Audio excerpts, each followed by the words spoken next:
All right, while Bill eats, we'll introduce our next guest, coming in from the family of talented actors and comedians.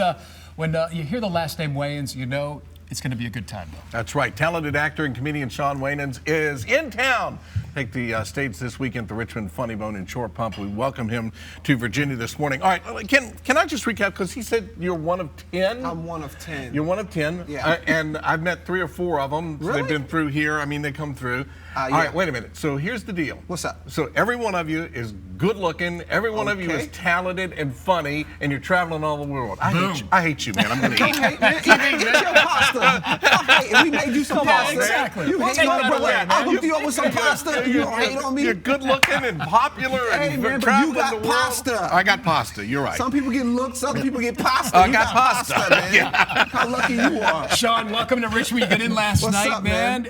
You know, being on stage, making people laugh, you said that's really how you stay sharp. I mean, this is something that you want to not just be in front of a camera, but you want to be in front of the audience to really The audiences change. You know, what's funny changes over time, so you have to kind of be able to navigate and be right on the cutting edge of what's funny, what's next, what's now. And, you know, that's what stand-up helps me to do.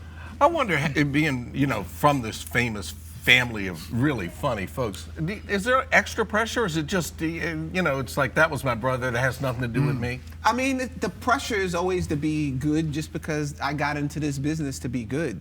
There's nothing really extra going on because everybody else in my family is good too. Yeah. So you just, you know, nobody wants to be the guy that's not funny. So you got to constantly work your stuff. Shawn, 2 years after high school, you joined the cast of In Living Color. What was that like for you? As a, you know, amazing. Seriously, it was amazing. You pinch yourself. I mean, I know you're working with your family, but I was counting my checks and looking at big booties, and you know, I was having fun. You know, it was great. I was the DJ on In Living Color, and then I started doing, you know, writing on there and doing sketches. And then after In Living Color was over, you know, we created Wayans Brothers and wrote Don't Be a Menace and wrote Scary Movie and White Chicks and all that stuff. Do you find that you have the same approach to comedy? Same approach to comedy as your brothers? I mean, or is it something that like Marlon or Keenan, is that something that you bounce ideas off of each other, and you might want to approach it this way? I mean, we all have our own style. You know, me and Keenan is a little bit more. You know, we're more methodical about kind of our approach to comedy, and Damon and Marlon are a little bit more kind of right off the cuff, loose cannon kind of guys. Marlon's more just Marlon, and you know, the other guys, we have a little kind of a different approach to it. So you say, you know, you travel all around, and you say, you know, your pressure is just to be good at what you're doing. You obviously are. What's next? What's coming up next? Because you've already accomplished so much already. Well, I ain't done yet, brother. There's more. Yeah, that's why I asked. What's next? I mean, I'm in the lab right now. Me and Keenan's working on a couple of projects, you know, a couple of movies and some TV stuff that ain't ready yet, so I don't even really talk about it till it's done. Tell us what it was like growing up with 9 siblings. How did your mother and father, who were a homemaker and a supermarket manager? How did they do it? Yeah. We don't know. We don't know. We drove them crazy. You know, the great thing about having a big family is that your family hangs out with each other. Yeah. So for them, they had the kids, and then we just pretty much raised ourselves. Not really, but we hung out with each other to the point where they didn't really have to worry about, you know, where everybody was, because you knew you was with another sibling. So, you know. Who's the oldest? My brother Dwayne was the oldest, and then. Where are you in the birth order? I'm the second to last. Wow. So me and Marlon are the babies. So you didn't have any new clothes. No. No. By the time it got to me, you didn't even know what it was. My father would give us hand-me-downs, and actually my father would get hand-me-ups sometimes. If he liked something that the kids, you know, he would give me those drawers, but wasn't he? Let Daddy wear those. You gave it. Let me stretch it out for you, son. He give it, then he take it away. Exactly. Yeah. You guys still pretty close? Very Shawn? close. Yeah. Very close. How often you in touch with the family? I see everybody you know, we throw dinners and holidays and you know, just random, you know, days where we go, yo, we're gonna do brunch at, you know, Damon's house, and we'll set it up and we'll just all go. Where's home now? I live in LA. And most of everybody else is in LA? Almost everybody's in LA now. Pretty much 90% is in LA now.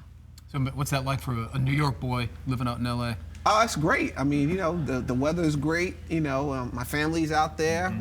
You know, my career's out there. I mean, you know, it's great. As long as I have all those elements together, I'm straight. Father of 3. Father of 3. Keeping you on your toes. I'm on my toes, man. Whether you like it or not. And that's new material all the time. All the time, constantly. I'm always just sitting back watching them, writing stuff down. Taking notes. That was funny. He did what? He hit his sister in the head with a spatula. That's hilarious. I got to talk about that. How can we work that in? Yeah, I got to work that in. But no, it's great. You know, fatherhood is wonderful and has many blessings, and you know, I'm glad I made that investment. Are you going for 10? I am not. So. My father won. He's the champion. He's the champion. Nobody's trying to do what old Howie did.